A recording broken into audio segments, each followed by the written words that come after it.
علی بھی اگلا سوال ہے، سیدنا عثمان غنی رضی اللہ تعالیٰ عنہ سے متعلق آپ کا حالیہ کلپ بہت شاندار تھا۔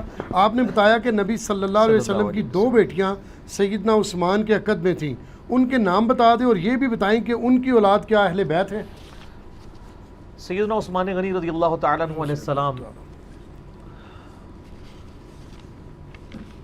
کو ذو النورین بھی کہا جاتا ہے، 2 نوروں والا۔ بالکل صحیح۔ وہ اسی وجہ سے کہا جاتا ہے کہ نبی علیہ السلام کی آنکھوں کا نور 2 بیٹیاں یکے بعد دیگرے ان کے عقد میں آئیں۔ یہ اکٹھی عقد میں نہیں تھیں۔ ہماری شریعت میں، نبی علیہ السلام کی شریعت میں ایک وقت میں 2 بہنوں کو جمع کرنا حرام ہے۔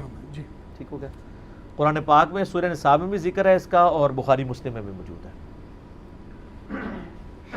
اگلی شریعتوں میں جائز تھا۔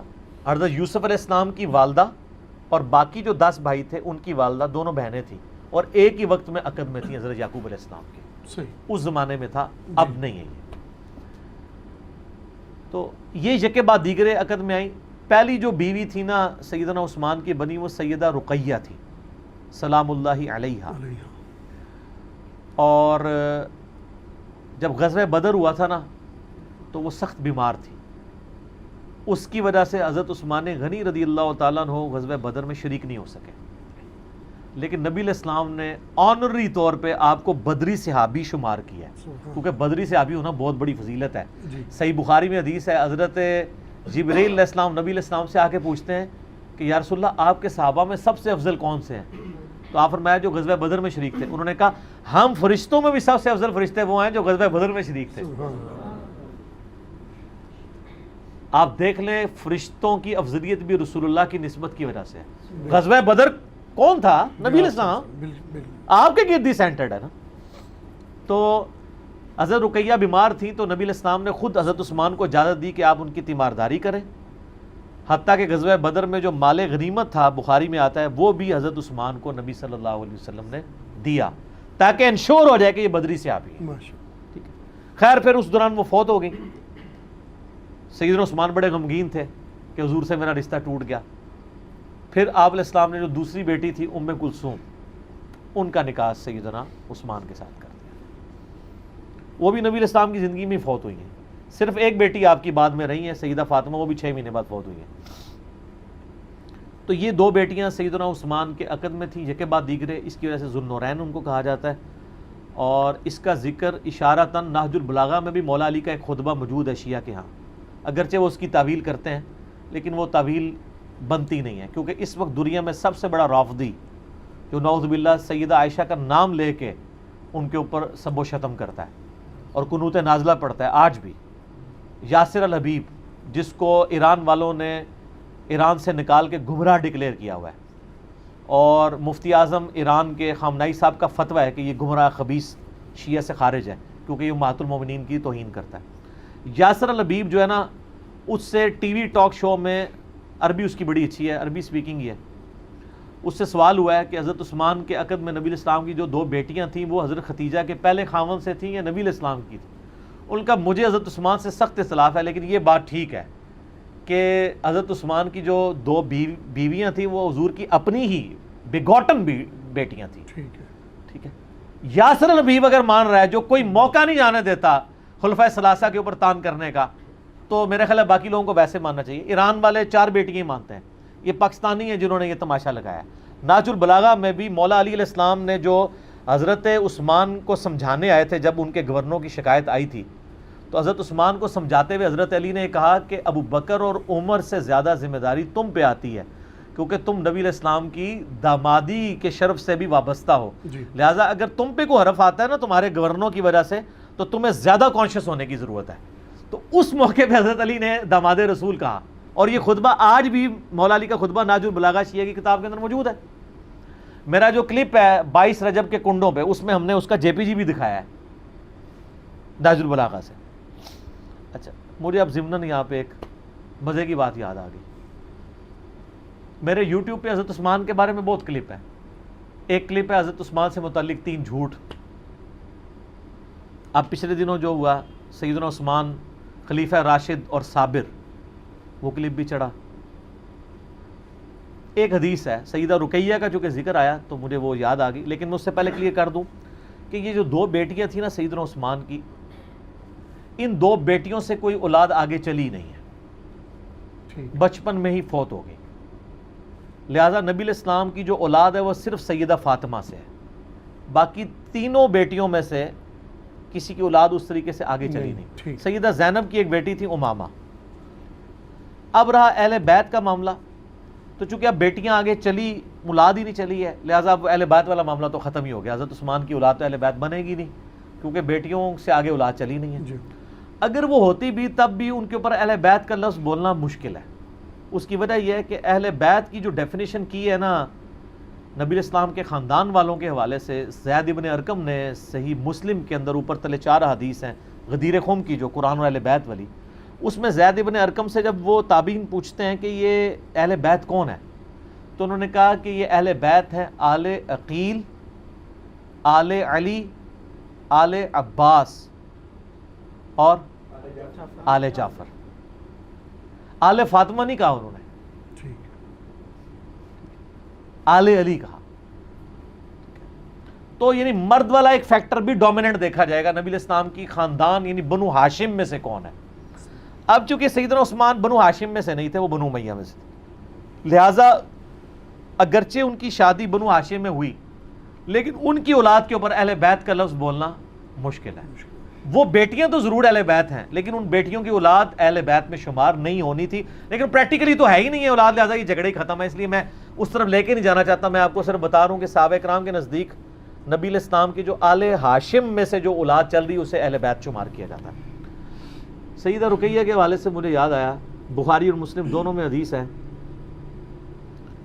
ایک شخص مصر سے آیا مدینہ شریف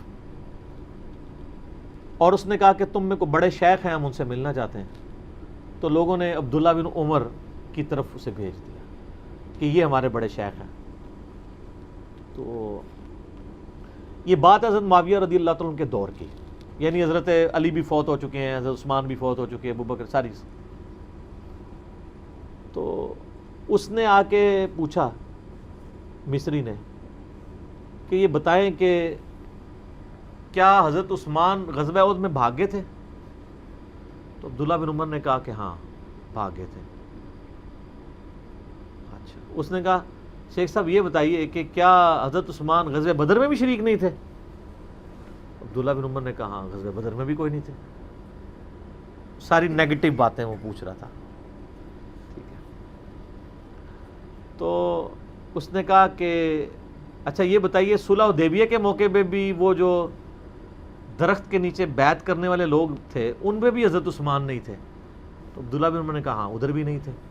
وہ یہ پوچھنا چاہ رہا تھا کہ یہ تینوں فضائل والی باتیں ہیں، بدری ہونا، اصحاب شجرہ کے بارے میں صحیح مسلم میں حدیث ہے جنہوں نے اس درخت کے نیچے میری بیعت کی ہے ان کو آگ نہیں چھوئے گی، ایکسیپشن از آلویز دیر، سوائے ابو الغادیہ کے، اس کے بارے میں تو آیا نا کہ عمار کا قاتل اور مال لوٹنے والا جہنم میں ہے۔ وہ ایک ایسا صحابی ہے اصحاب شجرہ میں سے جس کے اوپر یہ وعید لگی، ادروائز اصحاب شجرہ میں جتنے اصحاب شامل ہیں ان میں تمام خلفاء راشدین بھی شامل ہیں، باقی لوگ بھی، لیکن حضرت عثمان وہاں پہ فزیکلی موجود نہیں تھے۔ یہ جب 3 باتیں سنی، تینوں نیگیٹو تھیں، وہ حضرت عثمان سے بغض رکھتا تھا کیونکہ مصر کے لوگ حضرت عثمان کو اچھا نہیں سمجھتے تھے، حضرت عثمان کی وجہ سے نہیں، ان کے گورنروں کی حرکتوں کی وجہ سے۔ اسی لیے حضرت عثمان کو شہید کرنے والے جو باغی تھے ان میں سے بڑی کمپین مصر سے چلی تھی، اور اس کے پیچھے ایک پوری ہسٹری ہے، میں کئی دفعہ بیان کر چکا ہوں، میری حال میں ایک مجلس ریکارڈ ہوئی ہے، مجلس 63، وہ آپ دیکھ لیں۔ میں آج کی اس گفتگو میں اس موضوع کو کرکرا نہیں کرنا چاہتا۔ بعد جب تینوں باتیں کی نا، اور نے کہا اللہ اکبر نعرہ ماریا اور وہ پیٹ پھیر کے نا وہاں سے چل دیا کہ سانو پتہ ہے جناب اہمی عثمان نو چکے ہیں، ٹھیک ہے۔ جب وہ جان لگا انہوں نے کہا، آپ نے عبداللہ بن عمر فرمایا مصری ادھر آ، اے پھکی بھی لے جا۔ صحیح بات ہے، پھکی کا لفظ نہیں ہے لیکن وہ انداز ایسا ہی ہے کہ یہ 3 جواب بھی مجھ سے لے جا، یہ بھی مصر والوں کو دینا جا کے جدھر سے آیا ہے تو میں نے اس کو پھکی ٹرانسلیٹ کیا جو ان کا عربی میں سٹائل ہے کہنے کا، آتے اے بھی لے جا۔ تو واپس بلایا، انہوں نے کہا پہلے تو نے سوال کیا تھا غزوہ احد کے بارے میں، تو وہ قرآن میں آ چکا ہے، وَلَقَدْ عَفَى اللَّهُ عَنْكُمْ، اللہ تمہیں معاف کر چکا۔ تو غزوہ احد میں جو حضرت عثمان بھاگ گئے تھے، تو صرف حضرت عثمان تو نہیں بھاگے تھے، کئی لوگ بھاگ گئے تھے سوائے چند صاحب کے، تو اللہ نے قرآن میں ان کو معاف کر دیا، لہذا تو معاملہ ہو گیا ختم۔ دوسرا تو نے سوال پوچھا تھا بدر کے بارے میں، تو بدر میں سیدہ رقیہ بیمار تھی، نبی علیہ السلام کی اجازت سے وہ غزوہ بدر میں شریک نہیں ہوئے تھے، اور آپ نے ان کو تیمارداری پہ چھوڑا تھا، اور پھر بعد میں مال غنیمت میں بھی بدر میں سے حصہ دیا تھا تاکہ انشور کیا جائے کہ یہ بدری سے آبی ہے حضرت عثمان، بدر میں نہ ہوتے ہوئے بھی بدری ہیں رسول اللہ کی نسبت صلی اللہ علیہ وسلم۔ دو پھگیاں دے دی۔ پھر تیسرا کہا کہ جو تو نے صلح حدیبیہ کا پوچھا ہے، تو صلح حدیبیہ کے موقع پہ تو عثمان سے زیادہ معزز شخص ہی کوئی نہیں تھا، عثمان کی وجہ سے تو بیعت لی جا رہی تھی، کیونکہ حضرت عثمان کو نبی علیہ السلام نے اپنا سفیر بنا کے بھیجا تھا قریش مکہ کے پاس، اور اس کے پیچھے بھی حکمت تھی، چونکہ قریش مکہ بنو امیہ تھے، اگر کسی اور کو بھیجتے تو اس کے ساتھ مس ہیپننگ ہو سکتی تھی، تو خاندانی سسٹم بہت سٹرانگ تھا، تو نبی علیہ السلام نے بڑی سمجھداری کی کہ بنو امیہ میں سے ایک بندہ بھیجا، سیدنا عثمان۔ آج جب آل امیہ کو برا کہتے ہیں تو یہ جو ناسبی ہیں نا، وہ ہمیں کہتے ہیں حضرت عثمان کو، حضرت عثمان کا ٹائٹل تو آپ ویل نہ کریں نا۔ میں اکثر کہتا ہوں کہ شیخ زبیر علی زئی صاحب کی جو محبت اہل بیت ہے وہ باقی ناسبی اہل حدیث علماء کو تو کور نہیں کر جائے گی نا، اس کا کریڈٹ صرف میں زبیر علی زئی کو ہی دوں گا۔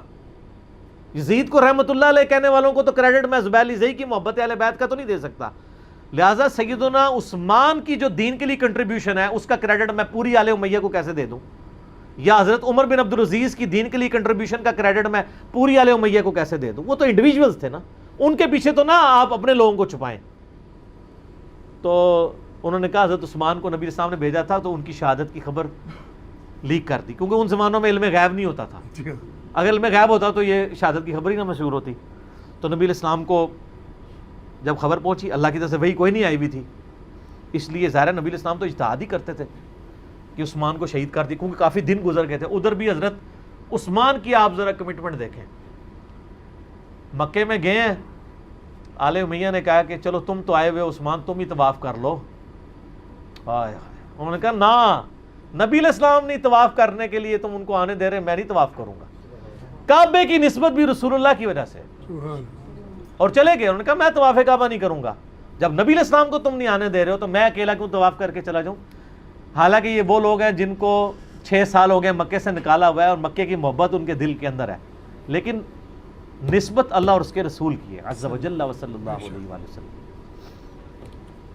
حضرت عثمان کی جب خبر پہنچی تو نبی علیہ السلام نے درخت کے نیچے صحابہ کو 1400، ایک روایت بخاری کی میں 1400 آتا ہے، دوسری میں 1500 صحابہ تھے، آپ علیہ السلام نے سب کو کہا کہ آپ موت کے اوپر بیعت کرو میرے ساتھ، ہم اس وقت تک یہاں سے نہیں ہٹیں گے جب تک عثمان کے قتل کا بدلہ نہ لے لیں۔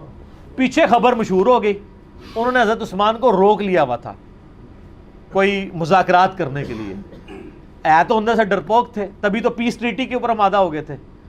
انہوں نے کہا یہ موت پہ بیعت کر رہے ہیں تو بھائی جان چھڑاؤ، حضرت عثمان کو کہا بھائی جی جاؤ تسی۔ اب جب ایک ایک کی بیعت آ رہی ہے تو حضرت عثمان تو موجود نہیں تھے، تو نبی علیہ السلام نے اپنا بایاں ہاتھ بلند کیا، فرمایا یہ عثمان کا ہاتھ ہے اور میں عثمان کی بھی بیعت لیتا ہوں، غائبانہ بیعت لی۔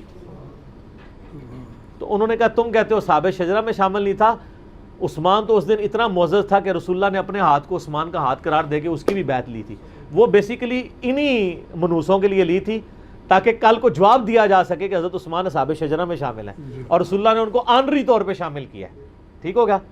اور پھر خیر وہ آگے واپس تو وہ پھر معاملات ٹل گیا، وہ اس وقت پیس ٹریٹی ہوئی، پھر اگلے سال آ کے 3 دن کے لیے کعبہ خالی کیا گیا اور مسلمانوں نے طواف کیا، اس وقت خیر وہ واپس چلے گئے۔